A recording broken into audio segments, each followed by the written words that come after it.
Hello' everyone, মোৰ চেনেলটোৰ ব্লগলৈ আপোনালোক সকলোকে মই স্বাগতম জনাইছোঁ। এতিয়া বাজিছে 9টা। ৰাতিপুৱা কাম বন কৰি অলপ আজৰিয়ে হৈছোঁ বাৰু। কাৰণে গোটেই মেলি থৈছোঁ। এইবিলাক তজৰ ইউনিফৰ্ম, ছুইমিঙৰ ইউনিফৰ্ম। আজি বতৰটো বহুত কিবা কৰিছে, মানে ৰ'দো নাই বৰষুণো নাই, ইমান গুপগুপীয়া কৰিছে। এইখন হৈছে আমাৰ পিছফালৰ জংঘলখন, আমাৰ পুৰণা ঘৰ। বতৰটোৰ কাৰণে নে কি কাৰণে নাজানো, আজি মাথাটো ইমান কামুৰি আছে। চশমাখন সেইকাৰণে ৰাতিপুৱাই পিন্ধি লৈছোঁ, নহ'লে ইমান পিন্ধা নহয় মই চশমা। আৰু তজৰ টিউশ্যন আজি সোনকালে আছে, 11টা বজাৰ পৰা আছে। ইভিনিং বোলে মেম ক'ৰবাত যাব, সেইকাৰণে দৌৰাদৌৰি কৰোঁ। ব্ৰেকফাষ্ট বনাওঁ, দেউতাক দি থৈ আমিও খাই বৈ ওলাই যাওঁ। মোৰ ফ্ৰিজটো মানে ইমানেই বেয়া হ'ল, ফ্ৰিজটো বেয়া হ'ল। এই ফ্ৰিজৰ আইচৰ ঢাকনখন ভাঙিলে, তাৰপাছত এতিয়া বহুত আইচ হৈ যায়, ইমানেই বৰফ হৈ যায়, পিছফালেদি পানী লিক কৰে। আৰু ইমানেই পানী হয় মই মানে মুচিব নোৱাৰোঁ। এতিয়া এইটো খালী কৰিলোঁ, পূৰা খালী কৰিলোঁ। আৰু এইখিনি বৰফ, কালিতো এইখিনি পেলালৈ, এই ৰাতিৰ ভিতৰত এইখিনি ইমানখিনি বৰফ, মানে উপায় নাইকিয়া হৈছে। এই ফ্ৰিজটোৰ পৰা বেয়া হৈ আহোঁতে লৈ আহা, আজি 9-10 বছৰ হ'ল, কিয়নো এতিয়া বেয়া নহ'ব বাৰু।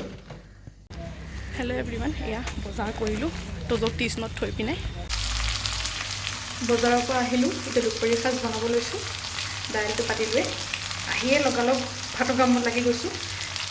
টাইমো হৈ গৈছে। এতিয়া বনাই মিক্স চব্জি, পটল আৰু কুন্দুলি বনাইছোঁ। পিটিকা, ভাতকেৰেলা আলু বিলাহী পিটিকা। আৰু ইয়াতে আছে দাইল, টেঙামৰা দাইল। ইমানেই গৰম পৰিছে, মোৰ মুখখন দেখি চাগে গম পাইছে, ঘামি একদম অৱস্থা নাই। তথাপিতো ভাতটো বনাবই লাগিব। আৰু ইমান মুখখন খজুৱাইছে, গৰমৰ কাৰণে নে কি কাৰণে, ধূলিৰ কাৰণে নাজানো। স্কুটি লৈ যাওঁ যে, সেইকাৰণে বনাই আছোঁ এতিয়া ফেচ পেক এটা। মই প্ৰায়ভাগ এনেকৈ বনাই ঘৰতে ফেচ পেক বনাওঁ। অকণমান মুখখনো চফা হয়, বগাটো বাৰু নহয়েই, কিন্তু মুখখন চফা হয় আৰু অকণমান খজুৱতি নাইকিয়া হয়। সেইকাৰণে এয়া বনাই লৈছোঁ এতিয়া। এইটো লগাব লাগিব। এয়া আমাৰ তজুৱে হেল্প কৰি দিছে মাকক ফেচ পেক লগাবলৈ। তুমি ধৰি থাকা, মই লগাম হা। তুমি ধৰি থাকা, বেছি পাতলা হৈ গ'ল। ভূত লগা নাই, ৰ'বা। আমি এফলা হা, মোক দিয়া আকৌ বডিটো। কিমান নোচোৱানো মিনিয়ন আৰু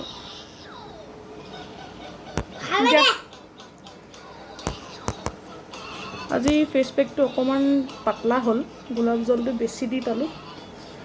মুখখন একদম পুৰি গৈছেগৈ, ইমান খজুৱতি হৈছে এইডোখৰত। বাটটো পৰিব বেটা, দিয়া বাটটো পৰিব দেই। একদম চাগে ভূতৰ নিচিনা লাগিছে দেখিবলৈ মুখখন। ল'ৰাটোক পলালেই মোক দেখি পিনে। চবতে লাগিলে, অকণমান বাচি থাকিলে, এইকণ পেলাই দিম আৰু কোনো নাই লগাবলৈ। প্ৰায়ভাগ মই এইটো লগাওঁৱেই, খজুৱতি বহুত কমে। অলপ ধূলি বালি লাগিলে অকণ খজুৱতি হয় ন, সেই খজুৱতি নাইকিয়া হয়। অকণ মুখখন চাফাও লাগে, বহুত ভাল লাগে। চব নেচাৰেল বস্তুৱে লগাইছোঁ। অকণমান দেৰি শুকাব দিওঁ, তাৰপাছত ধুই দিম। চকচোন ইমান দিছে, অথনি আকৌ টিপকৈ বৰষুণ দিলে, এতিয়া আকৌ ৰ'দ। বাপৰে কি যে হ'ব নহয়, মানুহ বেমাৰী কৰি দিছে। এইফালে আকৌ চব্জিও বনাই আছোঁ নহয়, সেয়াও চাই থাকিব লাগিব, নহ'লে মোৰ ফেচ পেকৰ কাৰণে চব্জিয়ে জ্বলি যাবগৈ। আজি বহুত দেৰি হ'ল ভাত দেউতাক দিয়া।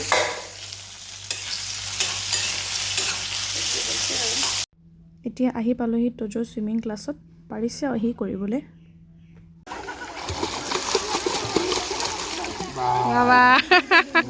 ভৰিটো লাহে লাহে মাৰিবা, লাহে লাহে মাৰি কিনে অকণমান দেৰিলৈকে থাকিব পাৰিবা। তেতিয়া ৰেডি, 1 2 3 চোৱা দেৰিলৈকে। আজি ময়ো নামিলোঁ ছুইমিং পুলত। পানীৰ সৈতে ভয়টো আঁতৰাবৰ কাৰণে চেষ্টা কৰিছোঁ, কিন্তু বহুত ভাল লাগিলে বডিটো সঁচাকৈ। এতিয়া গম পাইছোঁ সৰু থাকোঁতে বহুত কিছুমান বস্তু শিকি ল'ব লাগে। তজক সেইকাৰণে মই সৰু থাকোঁতে ছুইমিং ক্লাছত দি দিছোঁ। আজি ময়ো ছুইমিং কৰিলোঁ তজৰ লগত। মোৰ বহুত ভয় লাগে ছুইমিং বুলি ক'লে। ছুইমিং নহয় আচলতে, পানী বুলি ক'লে মোৰ বহুত ভয় লাগে, কিন্তু বহুত সাহসত আৰু মানুহজনে বহুত জোৰ জবৰদস্তি কৰাৰ কাৰণে কৰিলোঁ। ট্ৰেইনাৰকেইটাইও বহুত হেল্প কৰিলে, কিন্তু ভাল লাগিলে। যি নহওক মানে সাহসটো আহিলে আৰু মানে ভয়টো কমিলে। কিজানি চাগে কাইলৈৰ পৰা চাগে আৰু ভালকৈ পাৰিম। কিন্তু ছুইমিংটো আচলতে হেল্থৰ কাৰণে বহুতেই ভাল, কিন্তু বহুত ভাল লাগিলে সঁচাকৈ। আজি মোৰ মিনি ব্লগটো ইমানেই আছিল। যদি মোৰ ভিডিঅ'টো চাই ভাল পালে প্লিজ লাইক, শ্বেয়াৰ আৰু ছাবস্ক্ৰাইব কৰি দিব।